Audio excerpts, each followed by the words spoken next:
That's a Pandora. Oh, God. We've got Harry and Meghan. He's apparently said that he's prepared to help out if need be. Yes, how kind of him, to help out. Yes.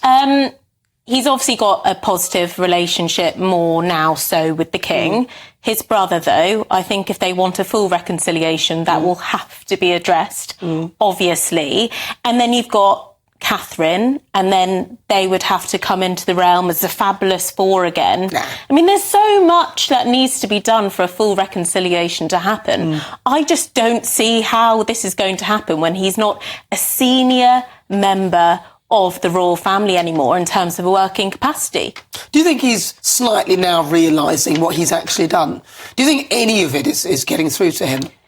Well, he's advised by their PR firm, who they've changed various times, who I'm sure are saying, you're making fabulous moves. But they keep on switching what they're doing from the Spotify deals to small start-up deals. Well, I don't think they had any choice with Spotify, to be fair. Yeah, I mean, they definitely got their money's worth, though, didn't they? Well, they did, yes. Millions of pounds later for how much work? Well, I'm not quite sure about that. But they certainly got the views, and it was #1 on Spotify, so there you go.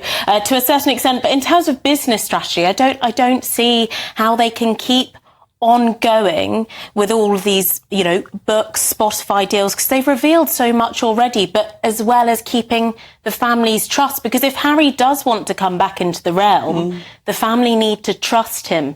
This is the issue.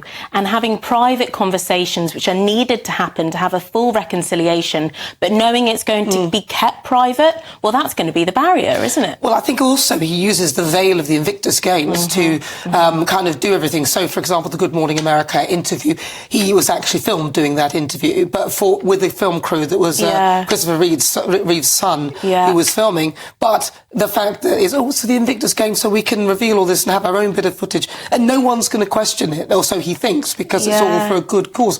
So I think he's been quite sly with that as well. Well, that is one thing. And what he also does need to realise is that whenever he does these interviews, the reason why people are talking to him, yes, the Invictus Games is brilliant, of course it is, but they're going to want something more. We both know as journalists, when you speak to people, you need to find, the gems in that interview, and that's not just to plug or promote what they're promoting. You're going to ask questions surrounding that. And of course, that's going to be about the royal family. He has been in room with the King. His father. People are going to want to know what's going on there. And unfortunately, that's just a conversation that he will have to reveal, or he's going to have to keep private. And from that, then we'll be able to tell really what his true intentions are.